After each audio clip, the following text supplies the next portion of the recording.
Yes, we want to present some relief to our portion of the city, and this will be our main endeavor. What is your problem? Well, we feel that it's an unfair presentation to our children to have to attend 5 and 6 different schools in their final 5 and 6 years of schooling. We feel that the busing in this section of the city is unfair. There's the question of safety involved. Large number of students, we just don't think that it's a good presentation.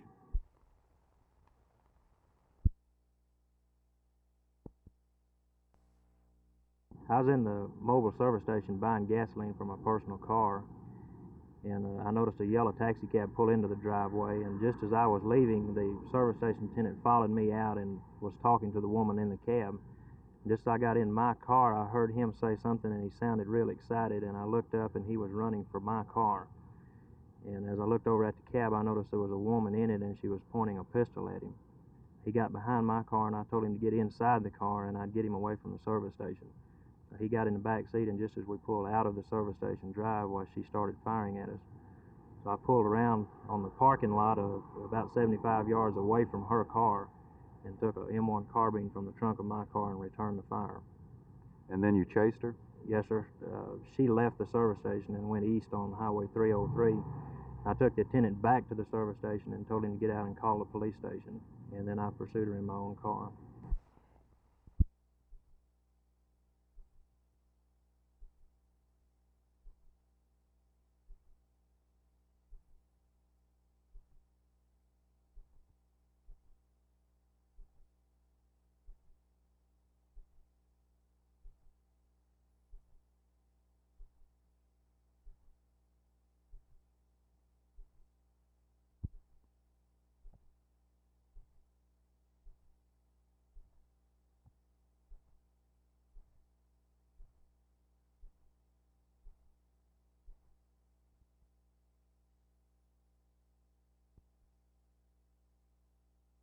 Sure does, Vern. I think this is the first time we went into a season with the same identical line in several years now.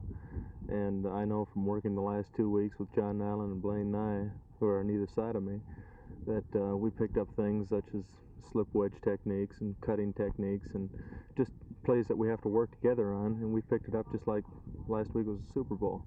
So I think we're going to be much further ahead this year going into the exhibition season than into the regular season.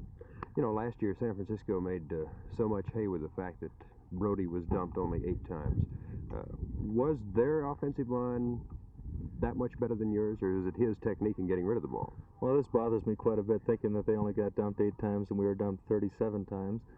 But I think a lot is Brody's technique in getting rid of the ball just before he's getting ready to get hit.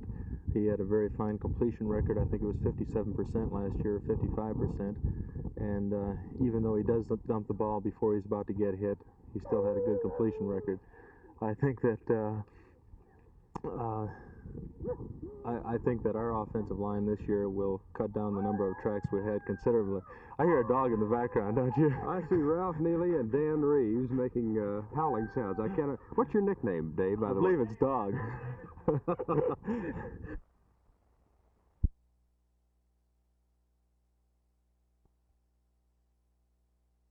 You see, there are 26 million black people in this nation. They work every day, pay their taxes, keep the kids in school, shop for bargains as other people do.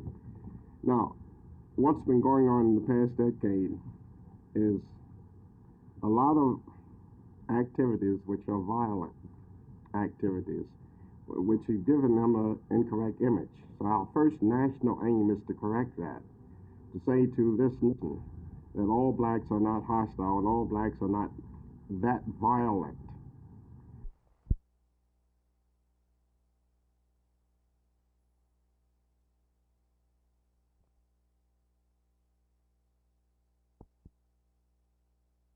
One of the things we were concerned about in the crime picture of July of 1970 was, why do we have this very sharp rise in July and really during that period of time reach a peak for the year in terms of crime? And in analyzing this situation, we found that the crime of burglary was one of the things that really had more to do with this than any other one category within the crime index offenses. So we were determined to try to find out what we could do in order to cut that peak off, and our efforts were directed mainly toward the category of, or the crime of burglary, and daytime residential burglaries is one of the, that was one of the parts of it that we studied very closely, and we feel like the efforts of the police in deploying personnel more effectively, with the help we're getting from citizens and a number of other programs we have underway, had some effect on a lesser number of burglaries occurring in July of this year than we had in the same month last year.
If it's done for racial balance, we are against it. Now, if it's done because there is a student who has the desire to pursue an education, and for example, if he wants to be a biologist, and he has those facilities are not available in his own area, then we are for it.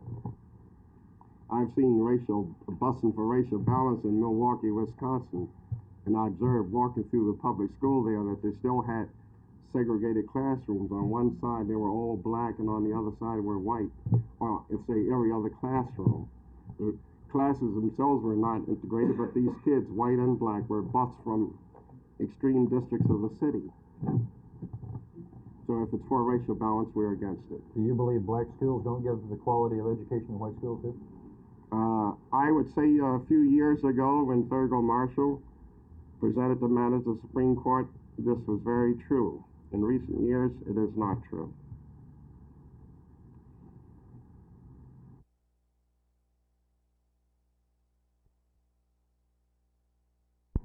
If there is no response, I think certainly as President of the United States, that is his prerogative, and I think we'll have to pursue other means. And I think that's the job of the City Council and of the Mayor to find as imaginative, as innovative, as unusual ways as possible that will really accomplish the goal we're trying to get. Right now, my number one goal is to adhere to the law and to get this community to team together in a unified way and accept the law once it is made. Of course, we don't know what that's going to be.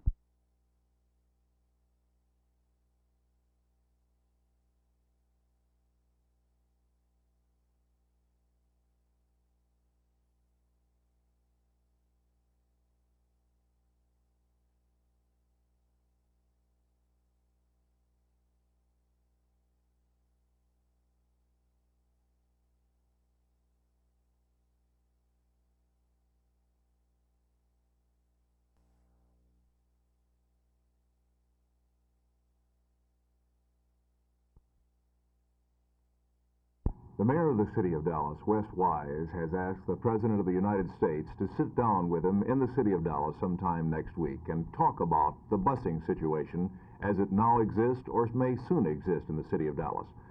The mayor made the announcement today, but he was careful to point out that he had begun his negotiations with the White House prior to Monday's city council meeting, at which the council passed a resolution asking the mayor to arrange a meeting with them and the president as well. Because of the interest in the answer from the White House, we asked the mayor to come by the studio this evening and talk with us. Mr. Mayor, what do you think the President of the United States can do about busing in the city of Dallas? I don't know what he can do specifically in the local situation. I think that's what perhaps an audience with him might ascertain. The question really is, what can he do nationally?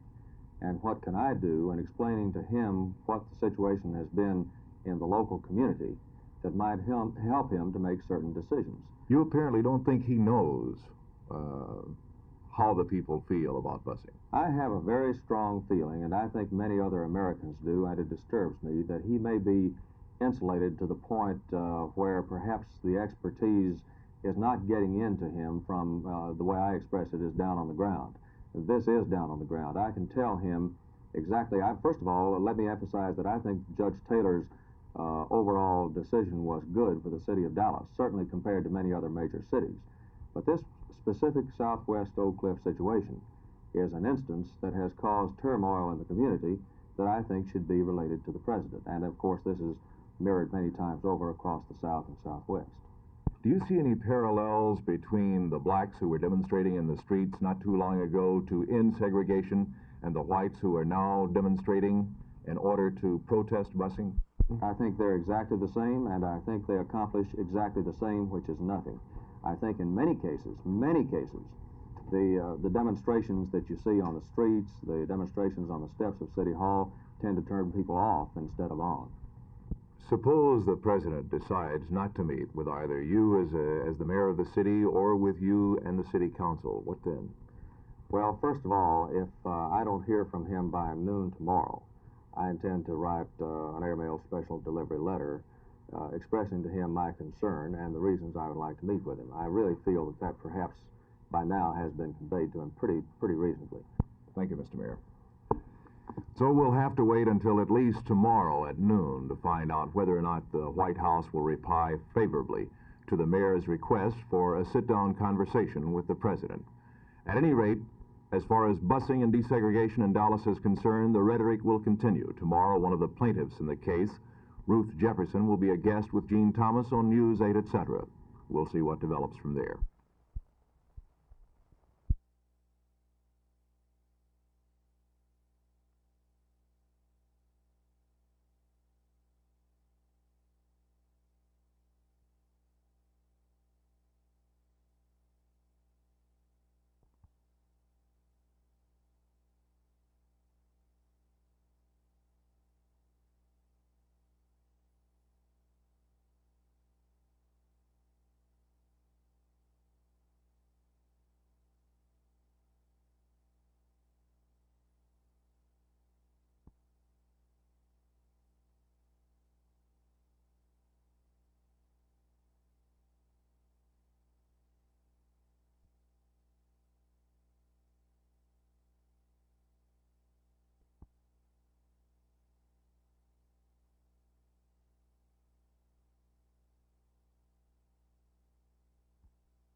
Judge Taylor's decision does not affect our association at all, the Southern Association of Schools, because that is, you might say, court decisions, and the Southern Association only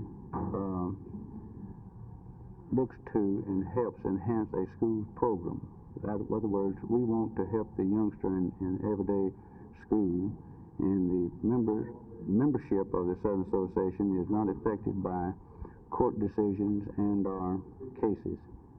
Well, do you think the needs of students are best served in a school that's 90% black? I wouldn't have any comment on that right at the present time at all.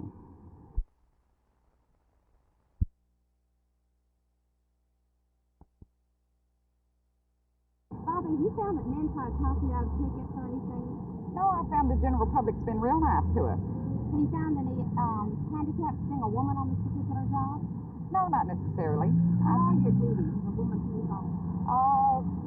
Write traffic tickets, parking tickets, direct traffic, give instructions to the public. Are you allowed to carry a gun, Bobbie? No, ma'am, we have no weapon of any kind. But you haven't run into any obstacles yet? No, so far we haven't run into any obstacles. Bobbie, what does your husband think about you doing this job? Oh, he thinks it's real nice. In fact, my children and my husband are real happy that I've taken this job.